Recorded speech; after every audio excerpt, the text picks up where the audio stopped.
The Hawks lose 4-2 to the Minnesota Wild in one of their worst 40-minute performances of the season. We'll break it all down next on the CHGO Blackhawks Postgame Show.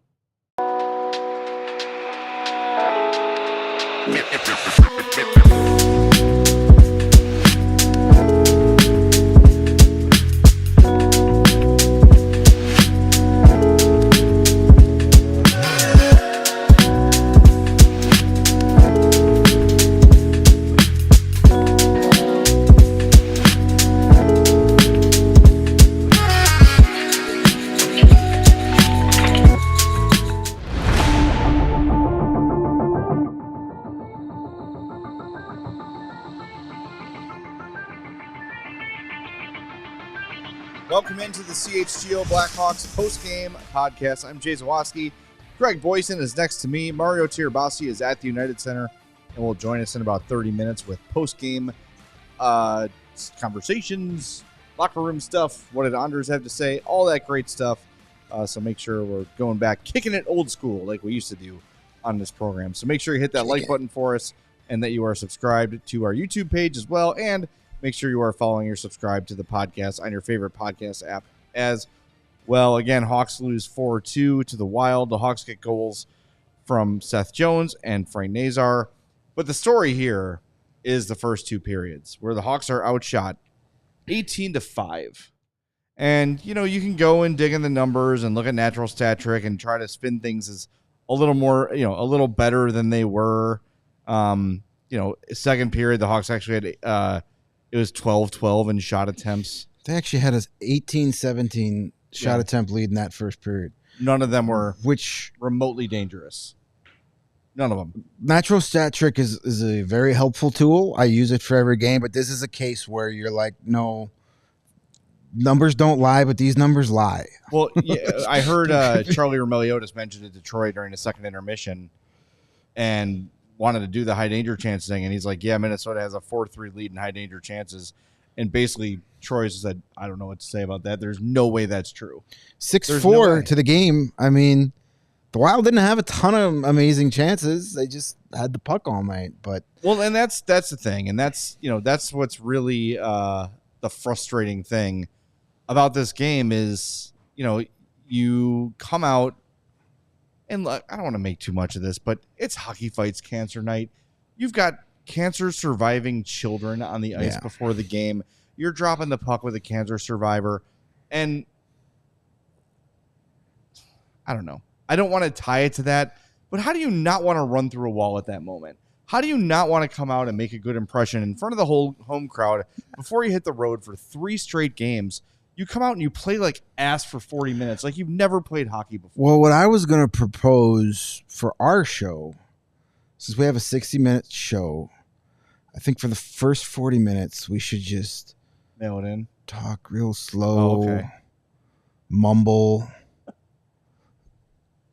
cut each other off mid-sentence. Yeah. And then the last 20 minutes, let's have the best podcast. Do a dynamite podcast. I mean, we might as well mimic what we saw. Yeah, I'm sure people would love that. But you're right about the Hockey Fights Cancer Night. And it's like, you shouldn't need to be. This is always an emotional night, Hockey Fights Cancer Night. Everybody has somebody that they know. They've either lost somebody or there's somebody they know, somebody struggling. And you have that night where you bring these kids out. You had the young gentleman, Steven, who rang the bell. It was awesome. Who was there playing sled hockey 2 days ago. And beating them badly at sled hockey. By shock. Like, how do you come out and just look like you don't care for 40 minutes? Well, look, we've seen bad efforts from the Hawks before. We've grown used to them. What I didn't like about this one is, first of all, the second goal that Peter Mrazek gave up was absolutely brutal. Yeah. That cannot go in. No. I don't care if it was knuckling. I don't care. He flat out missed it. He missed it. He just missed it. And his reaction sheds it all. He just like, oh, good. Okay. Great. Maybe stop yelling at Ben Pope in the locker room and stop something. Right? Like, I just, that can't happen. But then you've got Foligno takes a hooking call or a holding, whatever the call was, then puts on a little show for the referee, you know you're going to get an extra 2 minutes for that. And guess what? The Wild score on that power on play. The second half. Yes. Like, if it was just the holding penalty, you would have killed it off. Yes. And then you've got great leadership. Jason Dickinson with a garbage first period where he's icing the puck and he's turning it over. Then you've got Nick Foligno needing to take 2 key faceoffs with the empty net, loses both of them, and the Hawks end up losing. It's not his fault they lost the game, but they never had possession with the empty net. Right. Minnesota had possession the whole time. It's these guys who are always the ones to step up and talk and tell everybody else what they need to be doing better that failed the Hawks in this game. And it frustrates the hell out of me because Ethan Del Mastro's out there doing his thing. Frank Nazar scored again. You know, like, young guys were playing well, and the veterans are the ones who are letting them down. The only guy, well, 2 guys showed up in term that you would call veterans in this game. I thought Seth Jones was terrific in this one, doing pretty much everything on his own. We'll get into his numbers in a little bit. And Pat Maroon, say what you want to say about Pat Maroon and him being here or whatever. That dude was engaged from the start, wanted to stir it up, was looking for a fight, was looking for confrontations, and made a difference, drew a penalty. Pat Maroon probably had his best game as a Hawk tonight. That fourth line was really good tonight. Ryan Donato was doing the same thing. You know, the Hawks' second goal, he doesn't get a point on that play, but he deserves credit because he had Zach Bogosian completely out of that play. Yeah. He was too busy trying to put him in the sleeper hole in the crease that he, if he was actually paying attention, might have prevented that rebound from getting right to Nazar or blocking the shot. So, but Donato should get an assist on that play, even though he didn't touch the puck, because he gets credit for taking that big old plug Zach Bogosian out of the play. So that fourth line, and Khrushchev was good tonight. I almost feel like Ryan Donato having a game like this is just, it's gotten to the point now where we take it for granted. This is what Ryan Donato is. This is we can either break off here for this conversation or circle back, put a pin in it, but I still think Ryan Donato should get an extension. I don't think they should trade him, because if you want to have an identity that you're a hard team to play against, there is nobody harder to play against on this team right now than Ryan Donato. And I don't care who you draft with the 3rd round pick you're going to get from him. He's not going to be better than Ryan Donato, and it's going to be 6 years before this, whoever it is, if he gets to the NHL, has a chance. Ryan Donato is more valuable to this team right now and over the next couple of years than any draft pick you're going to have. I agree 100%. It's how many draft picks do you need? You have 3 million of them. You got 64 prospects coming up. How about some guys for now? How about some guys for right now? And Ryan Donato is a guy right now that needs to stay. Give him that 2-year deal. You know, not the Foligno Dickinson $4 million, but give him $2.5-3 million for 2 years. Give him some security. Give him a couple years. You want to be a team that's hard to play against. Ryan Donato is hard to play against. I was talking. I'm going to name drop here. I'll pick it up in a second. I was talking to Darren Pang at Hawks practice yesterday, my pal, and I said, "Can you imagine?" We were talking about who's going to get called up because they only had the 12 forwards. And I said, it's probably going to be Joey Anderson just because of the veteran. Maybe Slaggert. It was Slaggert. And I said, hey, could you imagine Ryan Donato next year on a line with Landon Slaggert and Samuel Savoie? That's a hard line to play. That's a line you put out there to start every period and let them beat everybody's ass up and down the ice and set a tone. That's it. Instead of losing the face-off and icing the puck 45 seconds into the game and you're already down 4-0 in shots like you do most nights. Yeah, I don't know how you can justify getting rid of Ryan Donato. Even if a team's going to give you a contender second-round pick, I'm sorry. All you're going to be doing is looking for another Ryan Donato. You can't go all kids next year. You can't. And I'm glad Slaggert got the call up. And I think Landon Slaggert is very Ryan Donato-esque. It's great. I'm here for it. But, boy, you want to send a message to your team. You want to send a message to your teammates that, hey, look at the way this guy's playing. This is how we want it to look. Ryan Donato, you've earned yourself 2 more years here. He absolutely has. I mean, look what he did tonight. He got under Middleton's skin and drew the cross-checks in front of the net. That led to the power play that Seth Jones got the Hawks going in the right direction. because he's not afraid. No. He took one cross check into the lower back, and what did he do? He kept going at him and drew another one where they had to call the penalty. And then 10 seconds later, they're on the board. Like, this is a guy that if you want to be a team that is, quote, hard to play against, he's the hardest Blackhawk to play against every night. Without a doubt. Tonight wasn't just some doubt. outlier game where you're just like, hey, wow, Ryan Donato showed up. No, Ryan Donato does this every night. And I know other teams will be like, damn, that would be a great guy for our fourth line on the playoffs. He's more valuable to this room right now than any draft pick you can get. I agree. Some point you've got enough draft picks, and you're going to get other draft picks for other guys. You're probably going to trade Pat Maroon. It's going to be a late pick, but whatever. You're going to probably get something for Alec Martinez at the deadline. If they want to go. Sure. But I don't care. Like, at this point, I don't care. Like, fine. If Martinez and Maroon insist on staying for the end of the year, fine. They're competent players. They're not hurting the team in any way, shape, or form. I think the Maroon especially has been good for the room. Alex Vlasic told us that him and Martinez are like best friends. They hang out all the time.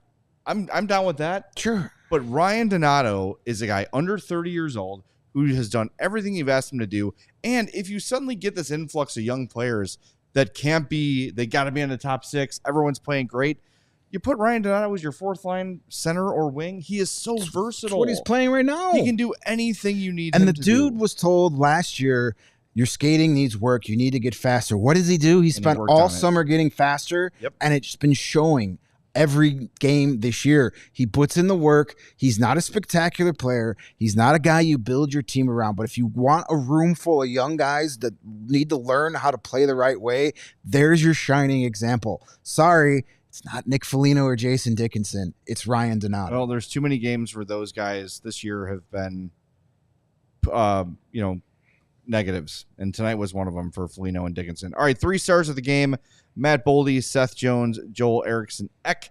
So our candidates for 4-star of the game were Frank Nazar, who scored his 3rd goal of the season, Pat Maroon, who we talked about as having an outstanding game, and of course Ryan Donato, who we were just discussing. Get those votes in. It will reveal the winner at the end of the game. But I do want to focus here before we hit the break zone on Seth Jones. Had a goal extending his point streak to 5 games, 24:06 of ice time, 6 shots on goal, 11 shot attempts, 2 hits, 3 block shots. Seth Jones was the best Blackhawk by a wide mile today. He was outstanding. By the way, it was all 3 periods for Seth Jones today. Yeah. So he took a puck to the mouth and came right back out. He acquired Taylor Hall's lip. Yes. They brought it from the back of the room, placed it on Seth Jones's face, and he took it out there for the rest of the game. I loved his game in this one, and what cracks me up is, people are like, were there scouts in the building? I hope it's raising Seth Jones's, trade value. Teams know what Seth Jones is. Seth Jones has a 9-year track record of who he is. They're not going to watch him tonight and go, holy crap, God. Have you seen this kid? He's pretty good. We should trade for him. Right. They know exactly who Seth Jones is. And he's been really good since that horrible game he had, that stretch of bad games he had after coming back from injury. But, I think he kind of bottomed out, and there's 2 ways it can go when you bottom out. You can either continue to sink, or you can pull yourself up and say, F this, I got to get back to the player I was. And even the biggest Seth Jones hater has to look at tonight's game and say, damn, that was impressive. They should. He was a lot really of them good. won't, but whatever. Stick to your guns, I guess, no matter how wrong you are. Lebowski 5 asks, what if a team offers a first-round pick for Ryan Donato? Fine. I don't have to worry about that. Yeah, right. That's not going to happen, but if they do, all right, maybe you take that. Fine. Yes, a first-round pick. Because that's more valuable than what Ryan Donato brings, but no general manager on the planet is giving you a first-round pick for Ryan Donato unless you're sending, Kevin Korchinski with him. Yeah, I'll listen to you for a top 45 pick. That's my range for him. So top half of the second round. Right, but a contender is not going to be in that top half of the second round. And the Hawks can't trade for their own picks back right now. I think they're already in that range. So I don't know. Somebody's got to have a Hawks second round pick. Well, you know what? But then again, as I always say never. Never underestimate the stupidity of an NHL general manager. But if and I'm a big Ryan Donato fan, but the general manager of my team trying to win a Stanley Cup gives up a first-round pick to get Ryan Donato, I'm starting to question the general manager of my hockey team. Yeah, that would be problematic. As much as we love the guy, but not worth the first-round pick. All right, we're gonna hit the break zone. Come back with some more. By the way, speaking of Seth Jones, Frank Saravalli in the pregame show did have a little bit of an update on the trade front. We'll share that with you next, and we'll get to any super chats on the CHGO Blackhawks podcast. But is there any better combination than Hooters and Chicago sports? Hooters and anything is great. That's correct. Chicken wings are okay too. What makes the original Hooters so special? Simple. They care about their people, the food they serve, their guests, and their community. Hooters, well, it's an experience like no other, based on years of hard work. I'm a big fan of the 3 Mile Island sauce. Oh, man, give me all that. I haven't had it in a while. I don't know if my old guts can handle that anymore, but I'm going to try it next time I go. But there's sandwiches, and they've got the chicken tenders and fry, and now chicken tender tacos and fries for just $9.99 each. And it's got a new flavor for you this year with new mango habanero wing sauce. Toss your wings or tenders in the sweet and spicy to kickstart your 2025. And guess what? The big game matchup is set. Philly and Kansas City. Again. Get your Hooters. Get them ready to go. And they've got $6 legendary margaritas available all day, every day. You know Hooters by now. Check them out at originalhooters.com. And before you go into Hooters, you're going to want to smell good, right? You don't want to be the stinky guy at Hooters. There's probably a lot of those. True. In the audience at the Hooters. Some smelly guys. Don't be that guy. Get yourself some Mando. Mando is a men's deodorant brand that is hyper-focused. I thought the Hooters waitresses just liked me because of my personality. That's exactly what it is. Crystal says she really likes me. Mando's is a men's deodorant brand that's hyper-focused on keeping every aspect of a man's body smelling fresh and clean. Underneath your man Hooters. That's right.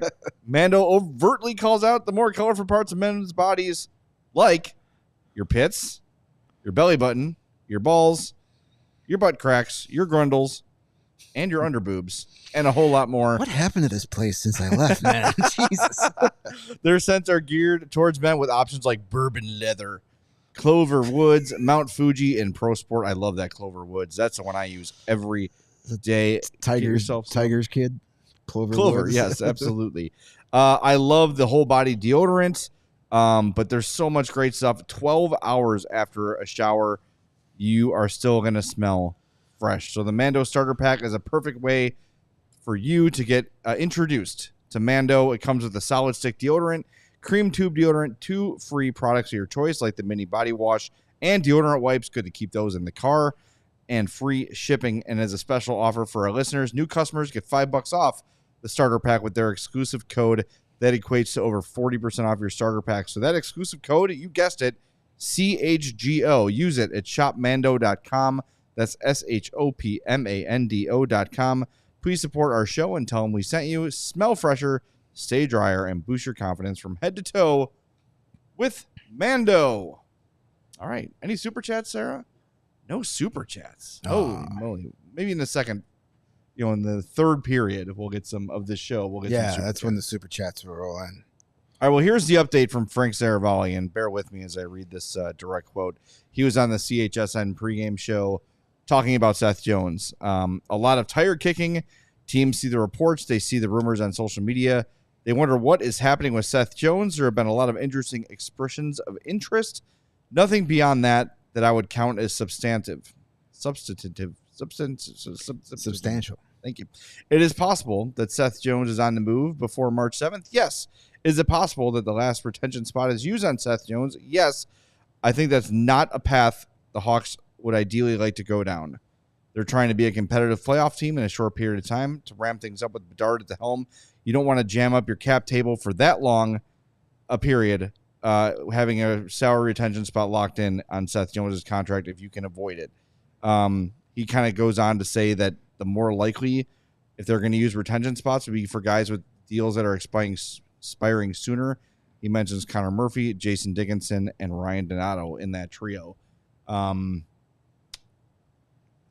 Donato seemed, if you're reading what Scott Powers is saying, and he's the most plugged in, he seems to think Donato is gone. I'd be shocked if they can move Murphy, considering the injury history and another year on the deal. Dickinson, I don't think they're moving. No, not at the deadline, but we'll see what happens. I don't. And Saravalli makes a really good point about the retention. Yeah. Because, like, if you're going to have $4.5 million on the books for the next 5 years for nothing, and you're trying to go out and entice guys like Mitch Marner and Mikko Rantanen and whoever else is the big free agents over the next couple of years, you might as well just keep the other half of the salary and have a good defenseman on your team than nothing. 100%. Well, I also think too, if you're trying to sell Chicago on somebody like Rantanen or Marner, having Seth Jones is going to help in that regard, because they're going to say, I'm not going to a place that's just all children. I need to go to a place with some kind of veteran presence. I know we're excited about the kids, and we should be. These last two games, disappointing. I'm not even going to say disappointing. You have to have expectations to be disappointed, but not great results, but it's the guys that are going to be here when this team is good again that are playing well. But you just can't go all kids next year, because guess what? You're still going to be a bottom feeding team if you're here with nothing but 11 rookies on your team. Right. It's just not going to be great. So especially when you have all these young defensemen coming up, having a guy like Seth Jones in the room is good for them. Yeah. He plays the game the right way. Yes. Is he a flawed defenseman? Absolutely he is. So is every other defenseman out there. But his work ethic is tremendous. The way he's a pro. Yeah. The way he practices. He's a leader in the room. You're going to need that for some of these guys coming up. I don't think they're ready to move on from Seth. Now, if somebody comes to them in the office, definitely not at the trade deadline. Deals with contracts like that usually happen in the summer. If somebody comes to you and has to have Seth Jones and they'll take the whole cap, and they don't want to take it, then you probably make that move. But again, for the 300th millionth time, Seth Jones's salary is not preventing the Blackhawks from doing anything. Seth Jones's salary is not going to prevent them from offering Mikko Rantanen $14 million next year if he hits the market, or Mitch Marner if he hits. It's not going to prevent that. And it's not going to hurt them 2 years from now. The cap is going up. Right. A lot of the players you're going to have on this roster are still going to be on their entry-level contracts or their bridge deals. Nobody is going to... Seth Jones, even if he plays out the rest of his contract here, it is not going to prevent the Blackhawks from doing anything. I mean, they're talking about the cap getting up to $100 million within the next 2 or 3 years. $9.5 million is going to look like nothing. I mean, that's not. I think the idea of eating half of his contract is a bad one. It's a bad one. And maybe there is some value of like letting him move on and letting him try something else just for his benefit, because he's been here so long and has been suffering so long. But I'm not trading him unless the team's taking on the whole deal. I'm sorry, I'm not. Like, I'm not sitting and eating. Maybe in 2 or 3 years, then I would think about that. Right at that point, I would start to consider it. But right now, to have $4.5 million just sitting on your books for the next 5 years, no thanks. I'd rather, because then you're going to have to go find another defenseman to fill in for Seth Jones while you wait for some of these young guys to develop, and are going to cost you $4.5 or $5 million. So what's the point? Right. Just keep them. Just keep them at that point. That's what I'm doing. So I don't know. I just think that it's a little bit. I think a lot of Hawks fans, just like we've said over and over again, they're just dug in. They will never enjoy Seth Jones's game. They want him gone all the time. But it would be kind of bad business to just punt on the guy just for the sake of punting on it and just eat the salary. It's not worth it.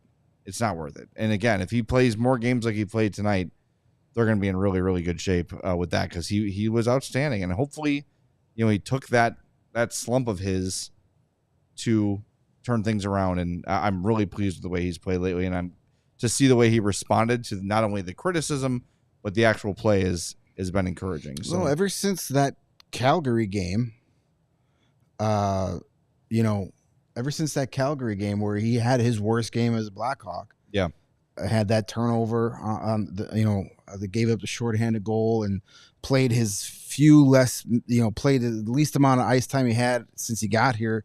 Ever since that, he's come back and played real well. People. Yeah, the Blackhawks' record overall since Seth Jones got here is not great, and it's not Seth Jones' fault. No. Well, Blackhawk Bob in the chat says you guys might want to realize they aren't winning with Seth Jones in the lineup. Well, they're not winning with Connor Bedard in the lineup right? either. He was is that his fault? Yeah, he was their highest rated player today. I don't know. 11 shot attempts from your defenseman, a goal. I think you can win with that. I think that's pretty good. I'm down with that. I know Mario is standing by. We're going to get to him on the other. How long are we from the break zone here, Sarah? We still have 4 minutes of the break zone. Okay, cool. I think people should be pleased by the way TJ Brody scratched. Yeah. So Del Mastro and Allen could play. Even though, to TJ Brody's credit, he had one of his better games of the year against Tampa. Yes, he did. Coming in a situation where he was expected not to play, and then he gets out there because Seth Jones is sick. Credit to him, played well. But yeah, I mean, that was the idea. I think the idea all along was to make sure Nolan Allen and Mastro get to play together. Yeah. Because there's just that comfort level there. But interesting thing, you mentioned the Saravalli thing, and you talked about Scott Powers. Scott Powers and Mark Lazarus put out a piece today. If Rantanen and Marner and those guys are on the market, that they should be players there, and mentioned some other guys that could be available if those two guys don't get the open market, which I'd be surprised if either one or both got to the market. I don't think Carolina gives up what they gave up to not feels like try and re-sign them. But he might want to see what he can get. Hey, you might as well. There's no reason to not go out there and see what's out there and then have Carolina give you your offer. But they also mentioned Nikolai Ehlers, Brock Besser, Brock Nelson, all the Brocks, Brad Marchand, and John Tavares as guys that could help. Now, granted, the Brad Marchand and John Tavares, they said, don't really fit the Hawks timeline. Really, no. But if they miss out on everybody else, you got to do something. Those are kind of the guys you do. But the interesting part is they also mentioned that TJ Brody and Laurent Brossoit could be buyout candidates. It's the first I heard of the Brossoit thing, and it makes sense because you have Mrazek here for another year. Soderblom's been okay.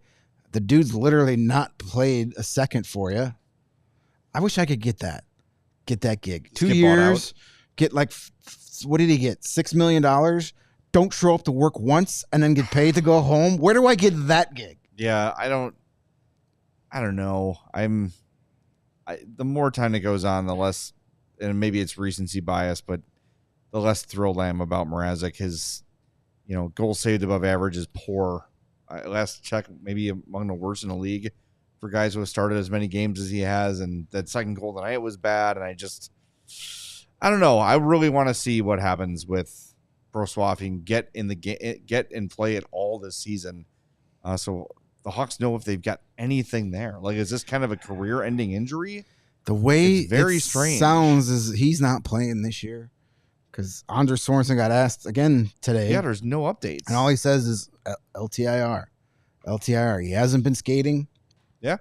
He skated a whole bunch after the first surgery, and then something went wrong, and he had to go get another surgery. So I don't think he's playing this year. By the way, the other bit of good news, Landon Slaggert has been recalled and should play when the road trip begins. Season is saved. This week. So, all right, we're going to hit the break zone again. Mario is standing by at the United Center, and we got some super chats we're going to get to before the end of the show as well on the CHGO Blackhawks podcast. But if you're looking for the perfect way to elevate your day, you can do it at Verilife Dispensary. They have everything you need, from premium cannabis products to expert advice. So whether you're new to cannabis or a connoisseur, a long-time cannabis person, their knowledgeable bud tenders are there to help you. They've got 8 convenient locations in Illinois, so discovering your perfect experience has never been easier. Verilife proudly offers a price match guarantee, ensuring you get the best value by matching local competitors' prices on eligible products. Don't miss out on their latest deals and exclusive offers only at Verilife Cannabis stores or online at verilife.com. Mention code CHGO25 in store and you'll receive 25% off one regular priced item.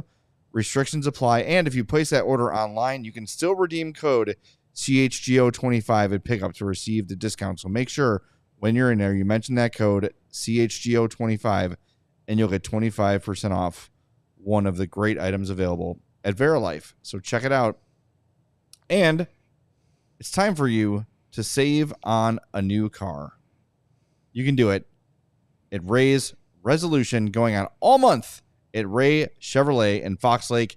Head in today to shop their huge selection of new Chevy models with special New Year's prices. Right now, take 10 to 20% off MSRP on select new Chevy models, or shop over 125 of their vehicles priced under $20,000. As one of the top-selling Chicago Chevy dealers in the Midwest, you'll always be able to shop one of Chicagoland's largest Chevy inventories. And if you've heard of Ray Chevrolet, then you've also heard of Ray's Price Promise, their guarantee to make your next vehicle more affordable than ever with no price changing, no add-ons, and no hidden fees ever. That means the incredible prices we're talking about now, you can expect to see the very same when you shop Ray Chevy in-store and online. Shop great prices on new Chevys with Ray's Resolution going on all month long. Visit Ray Chevrolet in Fox Lake or raychevrolet.com. They've been serving the community since 1963. Together, let's drive. Bram. And together, Wrong let's one. go out to United Center and welcome in Mario Tirabassi, who is there in the locker room, taking on all the exciting comments and scrums and what have you. What did we learn, Mario? Look, Anything guys. good? Yeah, I'm good. Back to the post-game duties at the UC here with the 3-man home game crew. I like it. So what was the I'm curious what the tone was in the locker room after this one. Was it moral victory Sunday, or were they pissed? Well, we talked to Tyler Bertuzzi first off, and he really, he didn't really have too many answers, I guess, for the reasons why they got off to such a slow start and why they just had a really rough 40 minutes against the Wild. Talked to Ethan Del Mastro after the game. He was obviously going to have some of the same things to say. It's just kind of getting off to a rough start. The Wild were just kind of jumping on him. He had some, personal accolade, getting the first career point. That was a positive for him individually. But still, it's, the group mentality, and what we heard from Anders Sorensen as well was just not being ready to go from the jump, and whatever it was, whether it was just being playing on your heels against a more talented Wild team, or not being able to match their push. I don't know what their problem was internally, but definitely they just were playing in their own zone for way too long. They weren't connecting passes. They were doing too much extra stuff to try and make things happen, and they couldn't get anything going until that third period. So it's a team that you can't. Blackhawks are a team where you can't have starts like that, because there's really no one in this league that you can, play 20 minutes and overcome. This isn't the Blackhawks of the Cup era anymore. That is an accurate statement.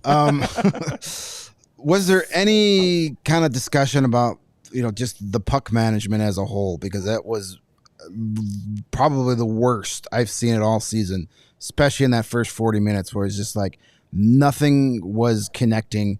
Everything was a turnover. Did Sorensen or anybody in the room have anything to say about that?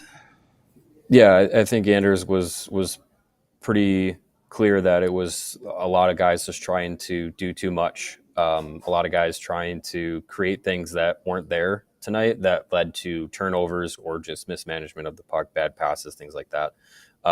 He kind of harped on needing to know when to make a simple play, when to just kind of, dump in a puck and live for another shift, or, when to find the right moments to, attack and try and make something happen. And I think that's going to be a symptom of this team as we move forward through the rest of the season, where they're going to continue to get younger.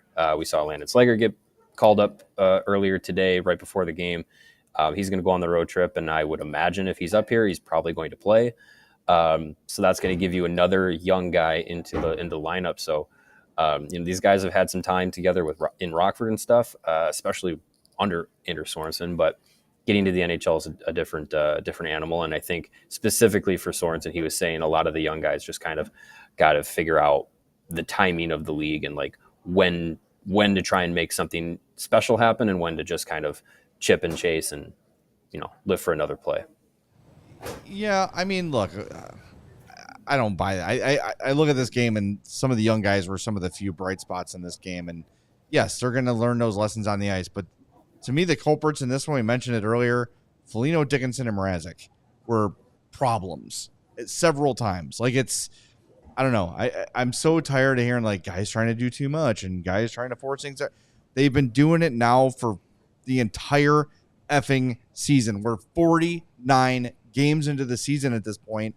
Figure it out. It's two coaches. It's different players on a roster, different lines, different line mates, all this stuff. At some point, it's on these players to find it on game day. Find it. Be ready to go. The game started at 6 o'clock. You know when the game time is. It doesn't start after 40 minutes. It doesn't start after 50 minutes. It starts when the puck drops. And I'm so sick and tired of this team not being prepared and not ready to start. The one thing a team with less talent can control is their level of effort. And it is not there most nights. We blamed Luke Richardson. Now we're blaming Anders Sorensen. How about the leadership on this team gets this team ready? Yeah, I was told that once Luke Richardson was gone, that starting on time was never going to be a problem again. But apparently, maybe it's the players. You do have a lot of turnover. Mario, you had mentioned it earlier that like this team started the season as one of the oldest teams in the league. Now all of a sudden that average has plummeted with all these additions, and you add Landon Slager to the mix, and that's a good thing. Like, I think this season has been so disappointing because of we were told that it wasn't going to be acceptable to have another season like last year, and here we are back at the bottom of the NHL. But the fact that these kids are coming up, and not just coming up, but looking like they belong and looking like they're going to be productive players for years to come, that's what the fan base needs to see. So Landon Slager's here, get him in the lineup. Yeah, I think when you bring in these young guys, there's definitely the learning curve of getting used to the NHL. But I think what benefits them is that again, a lot of them have played together in Rockford. Nazar, Doc, Del Mastro, Allen, like these guys have all played together in Rockford, and some of them have played together even before that in juniors. Played together for Team Canada and Team USA at the World Junior Championships. Like these guys have had opportunities to play together and build some chemistry individually, and then as teammates through the system, and I think that's one of the parts of the plan that Kyle Davidson has laid out for this team moving forward, is that these guys are going to come up together. And Bedard's kind of been on this island for a season and a half basically since he's gotten here, and now I think you're seeing a lot of the young guys come up. It's not the A level star player like a Mikko Rantanen or a Mitch Marner or anybody like that, but it's his peers, and it's top prospects that are his peers that are all kind of coming up together, and they're not all NHL superstars yet, but I think the early returns on a lot of these young guys are in positive. So I think that is an exciting part of what's coming for the rest of the season is to just kind of see these young guys start to grow at the NHL level and grow together, and hopefully some of them can, you know, elevate together and elevate the game of the guys around them, including Connor Bedard. And I think that's part of, I think, this bigger thing where, you know, I saw with the Taylor Hall trade, some people, I'd say outside perspective out of Chicago, were just like, oh, they keep trading away all his teammates and all his line mates and all his friends. And it's just like his teammates, it like meant older guys are mentors. Like his friends are coming.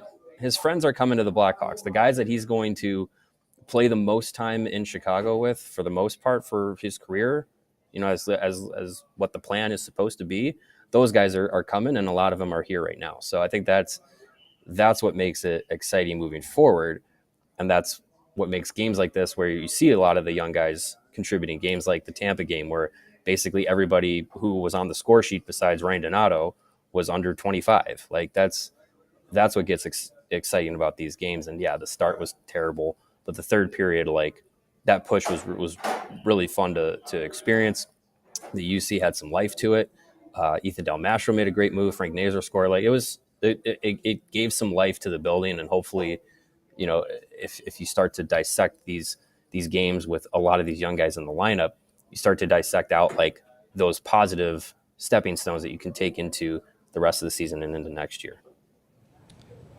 And I think that's, you know, what I'm seeing from the young players too, is that they're ready to play every game. They're going to make mistakes. They're going to, you know, misread a puck. We've even seen Alex Vlasic lately have a couple games in a row where he struggled, making some bad decisions with the puck, and you can live with that. Like, I'm fine with young guys making young guy mistakes, but when you've got the veterans on this team just sleepwalking through and not being ready to go, like, I don't care. That's what we've said this all along about the guys that Davidson brought in, is they were supposed to insulate against stuff like this. They're the kind of guys with the reputations that they don't slack off, they don't take shifts off, they play hard all the time, and it just hasn't been the case this year. And look, I get Pat Maroon, Alec Martinez, like these guys are winners. They've been winners their whole career. This is something new for them to experience, but I get so frustrated with fixable, avoidable losses like this. It's because we've seen they come to play once a week and they look like a different team before they have their third period fall apart, right? Like it's just is aggravating. I feel like dismissing it to young. I'm not saying this is what you're doing, Mario, for the record, but like just dismissing everything as, oh, well, they're just young. No, I don't buy that. I don't think that's what it is. And if whatever stat you want to look at on Natural Stat Trick today, the guys at the bottom are veterans. They're veteran players at the bottom, and it's young guys that near the top or near the middle who are affected today. Colton Dock had a 71% Corsi rating in this game.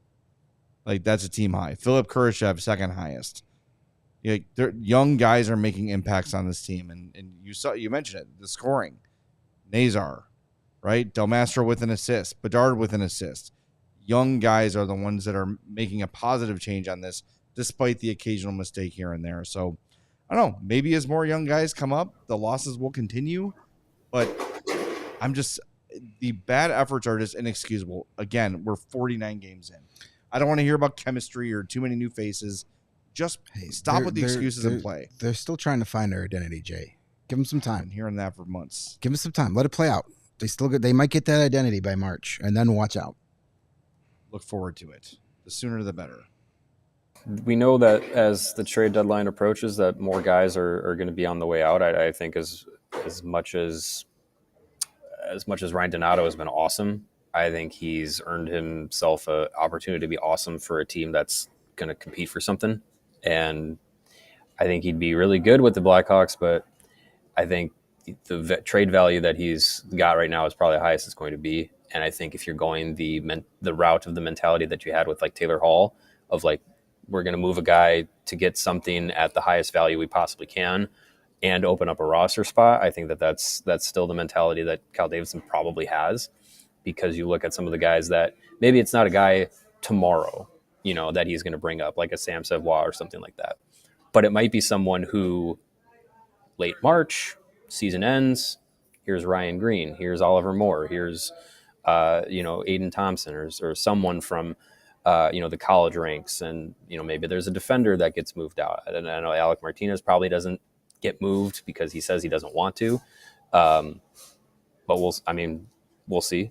Connor Murphy, he's been skating again. Maybe he is on the block. I don't know. But I think maybe there's an opportunity for a defensive spot to be opened up. And if not, maybe it's just bringing up a guy, because who cares, at this point, what the veterans are going to be doing. So, maybe that's a Sam Renzel that signs after his college season's over. Maybe we see Kevin Korchinski come up later in the season. So I think there's definitely still some moves to be made where roster spots are going to open and more young guys are going to come in. And as we kind of been saying since the season started to turn sour and it was kind of irreversible, that's, I think, the point where it was just like, bring up these young guys and put a fire under the veterans that this next wave is coming for your jobs. And I think now we're at the spot where they're proving that they're taking their jobs, to steal a line from South Park.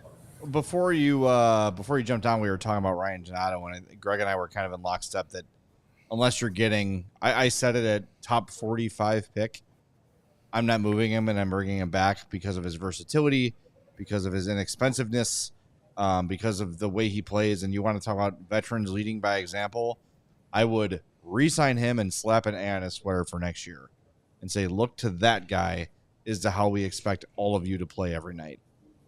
I don't know. I just think it sends a message. I just think it sends a reward, because that's the one guy I think you could talk about from start to finish this year so far has been the most consistent in terms of effort and performance and overachievement and just commitment to the logo on front of the sweater.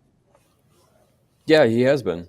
And I think the idea of keeping the asking price, that you want to get high, I think that's fair, especially for what he provides. I think if you'd go around the league, you'd probably say that Ryan Donato, the way he's been playing this year and the versatility he has, probably garners more than what Taylor Hall was going to get. And it seemed like, based on the trade that happened, it really seemed like Taylor Hall's value was really low. So if you're talking, a third or a second for Donato, or multiple thirds, or if you throw in maybe a B-level prospect or something like that, I think you start to look at it, because I think as much as it's been good to have Donato around, I think there's a moving out of these short-term veterans that probably needs to happen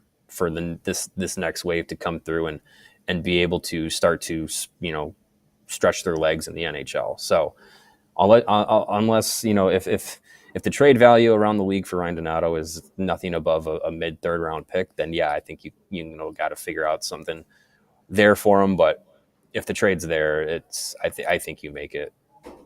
I just wonder, like, how many third round picks does right, one team yeah, need? I know that picks well, yeah, can I be get used that. You can use picks to trade up, and we talked about all this with the Taylor Hall thing, but I just think there's a difference between a $6 million Taylor Hall, who clearly doesn't have a place in this organization beyond this year, to Ryan Donato, who will probably re-sign, if you re-sign him, to $2.5-3 million for a couple years to come in and lead by. He's still under 30. I just think it's a different situation. I still think too that come next offseason, you'll probably be looking for another Ryan Donato type to fill some space on this roster, because you're not going to have Connor Bedard, Foligno Dickinson, Teuvo Bertuzzi, and a bunch of kids. Like, I think you've got to have, I don't know. it just feels like you're punting on Donato just to punt on Donato. And I just think he brings so much value to this team. And look, again, Slaggert's here. Maybe Slaggert goes to the school of Donato for the next month and learns how to do it. And they figure out that he's their new Donato. And I guess that's fine. But I just, I think the value of having him and a guy like that on the team exceeds when you just look at the numbers on paper and his reputation and all those sort of things. I'd rather have the player than the pick. And I don't know if that was the case for me with Taylor Hall. one thing we're not considering, which is a big consideration, is what does Ryan Donato want to do?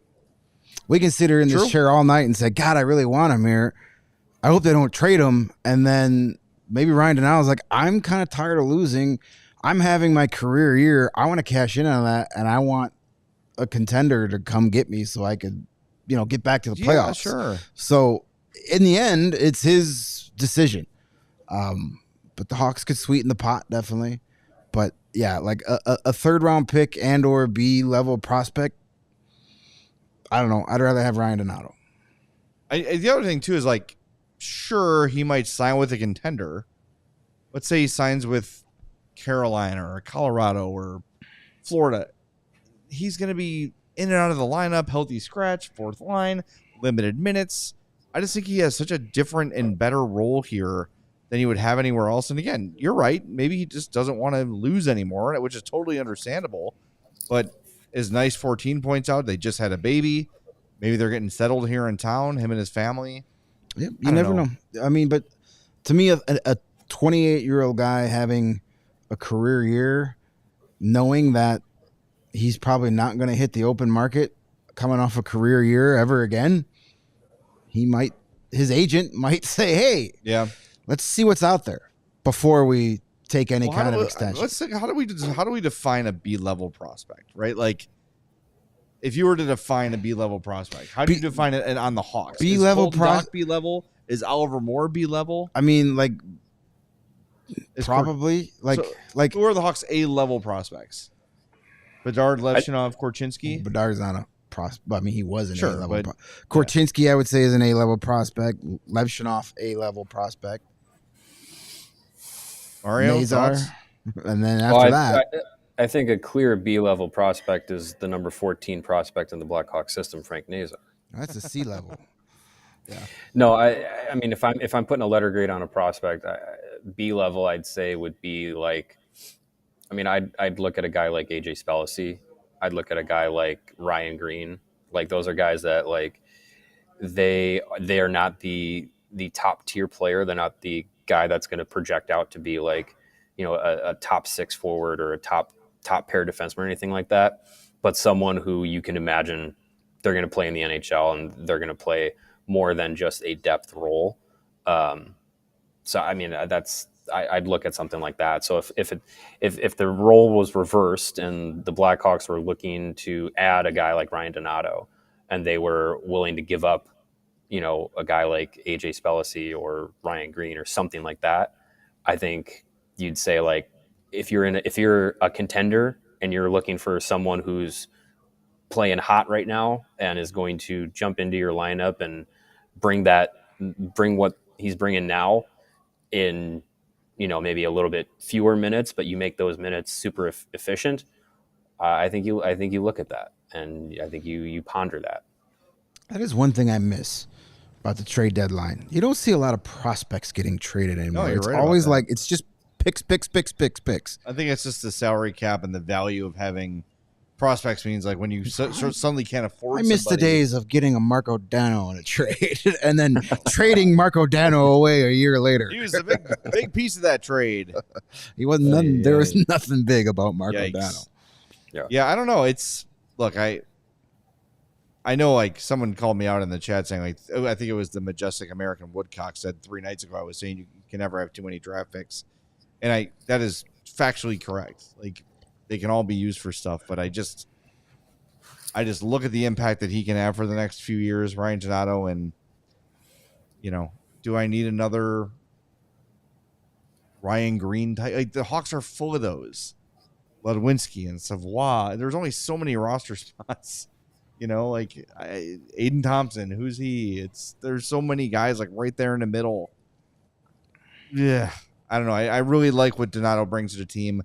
I think it sends a message, too, of play well, play this way, you're going to get rewarded. I don't know. I guess I'm not going to freak out if he goes because it is just, quote, Ryan Donato. But yeah, I think too, what you mentioned kind of differentiates him from Hall is the money. And I think a team looking at Ryan Donato at, his current cap hit is a lot easier to stomach than Taylor Hall would have been without retention. And, if the Blackhawks have a retention spot open, maybe they do retain on Donato and make him a $1 million player for a team. And that sweetens the return into that, top level trade deadline buffoonery, trade piece where, you get a team that's really contending, and maybe they swing and miss on a couple of their targets, and then they hit Ryan Donato and they say, sure, we'll fumble up a first round pick for you. I mean, as Greg, you say all the time, you never underestimate the stupidity of NHL GMs. I said it once tonight. Yeah, exactly. He could be someone that, you look back at a trade deadline and you're like, really, Ryan Donato, first round pick? But if it goes to the right team and it pays off, and then that team doesn't care about it. But it's I think that the factors that what he could bring back on the trade market, I think is enough to explore it. But I mean, if you get to the first week of March, and the best thing you're getting for him is a mid-round pick, then yeah, I think you look at the idea of maybe bringing him back on an extension. I wouldn't go more than a year or two, honestly. I mean, I don't think it's necessary to lock yourself into a guy like Ryan Donato when the team is trying to move on to the next page. But I think you're probably better off opening up that roster spot and like letting this new generation start to get more oxygen in the room of the NHL and start to build.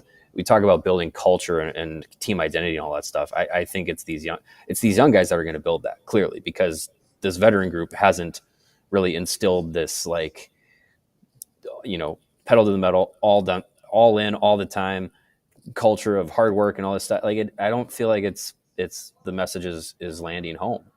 And I think the young guys, they get an opportunity to kind of quote unquote take over the locker room. They can start taking over that instillment of culture. All right, before we let you go, any nuggets or tidbits from the locker room?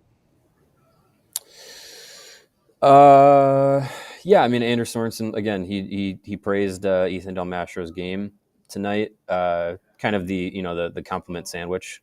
He said, it was really good play for him to set up the Nazar goal, gets his first point. Then also said, kind of got hemmed in his own zone a couple of times, but also that he's growing his game, which is really good to see. Also said Landon Slaggert is going to go on the trip, and from all that you could kind of indicate from Sorensen, it seems like he's going to get in the lineup. So like we said before, if you're calling him up, it's to play him.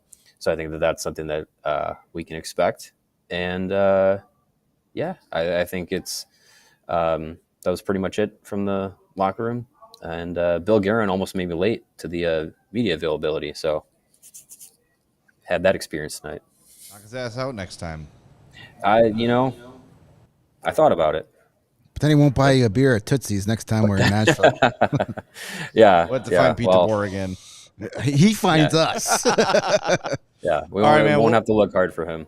We will see you tomorrow at 9:30 at Fifth Third. Yeah. Can't wait. That's going to be a barrel of fun. I'm just going to go there now and sleep in the parking lot. Good idea. Might as All well. right, Mario. Thanks, man. We'll talk to you tomorrow. That's Mario Tirabassi live from the United Center. Hey, we got some super chats we got to hit. Tim Evans, $2 has a few different lines tonight. Thoughts? Yeah, we saw Reichel got some time with the top line. Yeah, Reichel, mixed and Bedard, matched a little bit, and Bertuzzi a little bit. Yep. Bertuzzi.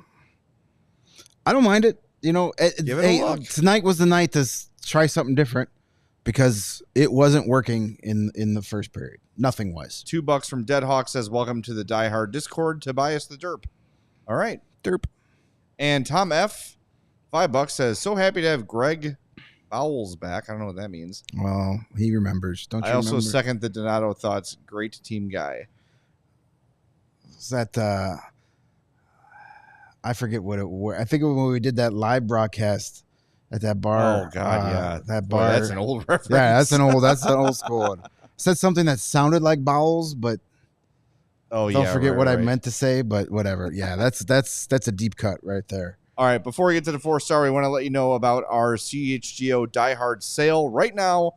In celebration of a new era for the Bears, a new deal for diehards, $48 for the annual pass. You get a free shirt or hat when you sign up. There's about 2/3 of the price right there. 20% off all of our merch. Beyond that, events, takeovers, watch parties, all that great stuff. Access to our members-only Discord, like Tobias the Derp just got. It's great. It's a great deal. It really is. And you'll be able to see us, at takeovers, save on those. We got, I think, one more coming up. We're waiting for those announcements. Gonna have a couple of golf outings this summer. You're saving on all of it. So it helps us out. You're getting a great deal. You're getting a great t-shirt. And if you want a couple more, you get to save 20% on it. So once you sign up, you get your free shirt, you go to an event, and it pays for itself. So go to allchgo.com. Take advantage of that $48 for the year sale. And Sarah, before we go, who is the 4-star of the evening? It is Frank Nazar. Now, is that purple tape? It is. Or is that just a glitch in the video? No. Yeah. We must have worn it for Hockey Fights Cancer today. Yeah, I was going to say that, that's just tape. Nazar with the goal, 17:05 of ice time, 1 shot. That's 100% shooting, my friends. Had 3 hits. Look at you with a the takeaway and a block shot, and won 50% of his faceoffs. He took 2. Won 1, lost 1, but 50% is 50%. All right. So the deal for tomorrow is Kyle Davidson is speaking at 9:30. We just got word that there will be no practice tomorrow. Thank God. Can we move the press conference up to like 11:30? Yeah, so it's going to be just Kyle Davidson tomorrow. We're going to bring you the entire thing for the most part, unless he goes like an hour and a half. I'm sure you're going to want to hear what Kyle Davidson has to say. So we'll be there. We'll be recording it. I got my high-quality mics all charged up, ready to go. So tomorrow at 2:30, Mario and I will be here. Greg is doing home game post games for us. So we'll see him next time the Hawks come home. But it's great to have him back, even in this limited role. Anything you want to plug before we go? Yeah, make sure you're heading over to Chicago Hockey Now. That's where all my written thoughts are found these days. So I'll have a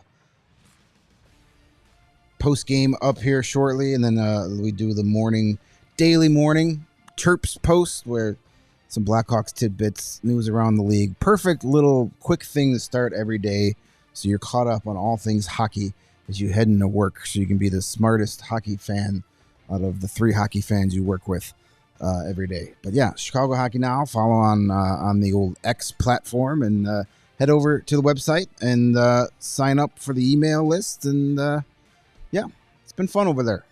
Good. We're glad you're there. We're more glad you're here, of course.